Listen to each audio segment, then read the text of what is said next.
Halo, perkenalkan nama saya Josen Chu dari kelas 10 mesin 2. Kali ini saya akan menjelaskan tentang hakikat bangsa dan negara. Yang pertama-tama mari kita ketahui dulu apa itu bangsa. Bangsa itu terbentuk karena persamaan ras, bahasa, adat istiadat, dan agama yang merupakan faktor pembeda dengan bangsa yang lain. Serta faktor-faktor pembentukan bangsa itu ada banyak sekali. Yang pertama, persamaan asal keturunan etnis. Yang kedua, persamaan pola kebudayaan. Yang ketiga, persamaan tempat tinggal yang disebut dengan khas tanah air.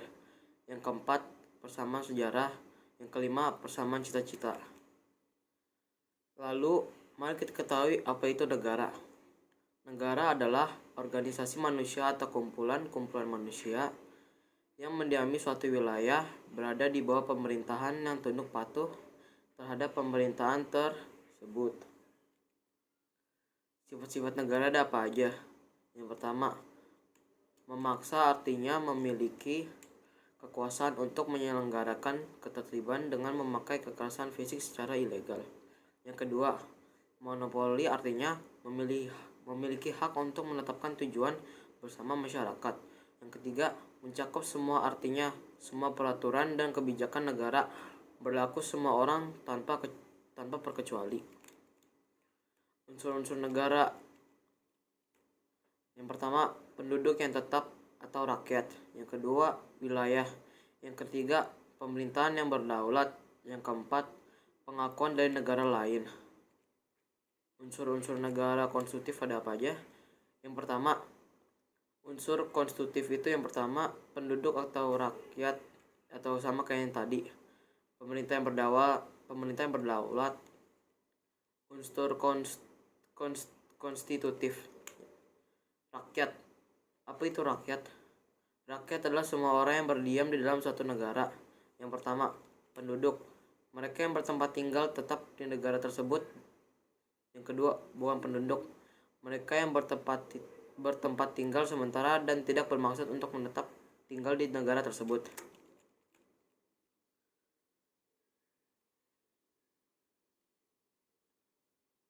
Wilayah suatu negara ada dibagi menjadi 3. Yang pertama, wilayah daratan. Yang kedua, wilayah lautan atau perairan. Yang ketiga, wilayah udara.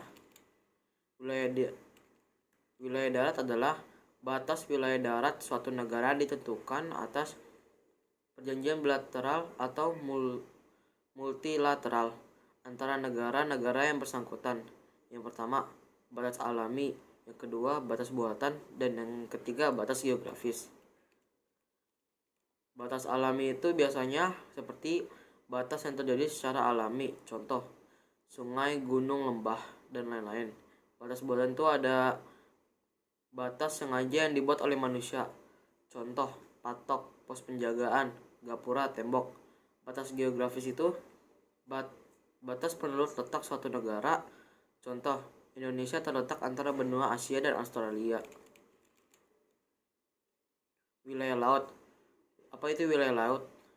Wilayah laut suatu negara adalah semua perairan, lautan, danau, dan sungai yang berada dalam batas negara tersebut. Yang pertama, lautan teritorial, biasanya 12 mil. Yang kedua, zona ekonomi eksklusif 200 mil. Yang ketiga, landas kontinen 200 meter ke dasar laut teritorial. Yang keempat, laut bebas 200 mil Z. Laut teritorial adalah jalur lalu pintas menghubungkan antara suatu pulau dengan pulau lain. Yang kedua, sumber daya alam hayati, baik pun hewan lautan dan tumbuhan laut. Yang ketiga, sumber daya alam non hayati seperti sumber minyak bumi, gas alam. Lalu zona eksklusif atau bisa disebut Z. Negara berhak memanfaatkan sumber daya pada zona. Yang kedua, merupakan batas wilayah suatu negara dengan wilayah perairan negara lain. Apa itu landas kontinen? Landas kontinen adalah yang pertama, negara berhak memanfaatkan atau mengelolakan dan melakukan konservasi sumber daya alam. Yang kedua, berhak melakukan penelitian, perlindungan, dan pelestarian laut. Yang ketiga, mengizinkan pelayaran internasional. Yang keempat, memasang sarana prasarana perhubungan laut. Lalu, apa itu laut bebas? Ciri-ciri laut bebas. Yang pertama, merupakan wilayah laut yang bebas digunakan oleh negara yang manapun. Yang kedua, bebas berlayar, memasang kabel atau pipa bawah laut. Yang ketiga, bebas membuat pulau buatan dan instalasinya. Yang keempat, bebas untuk melakukan riset atau penelitian. Yang kelima, bebas menangkap ikan di wilayah tersebut. Apa itu wilayah udara? Wilayah udara adalah suatu negara ada di atas wilayah darat dan laut negara tersebut.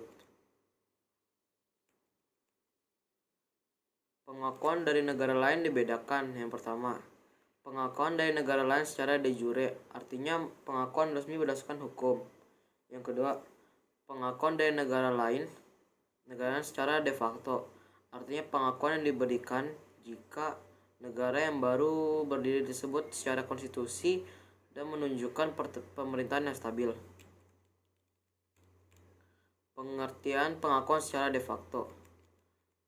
Pengakuan dari de facto adalah pengertiannya adalah pengakuan yang berdasarkan pada kenyataan atau faktual yang ada yang telah memenuhi persyaratan untuk menjadi negara. Misalnya, secara de facto Indonesia merdeka pada tahun dan tanggal 17 Agustus 1945. Yang kedua, pengertian pengakuan secara de jure. Pengakuan secara de jure itu adalah pengakuan negara lain terhadap satu negara menurut hukum internasional dengan pengakuan secara de jure. Negara yang baru dibentuk atau baru merdeka itu memiliki hak-hak dan kewajiban sebagai anggota masyarakat dalam skala internasional. Sekian dari saya, terima kasih.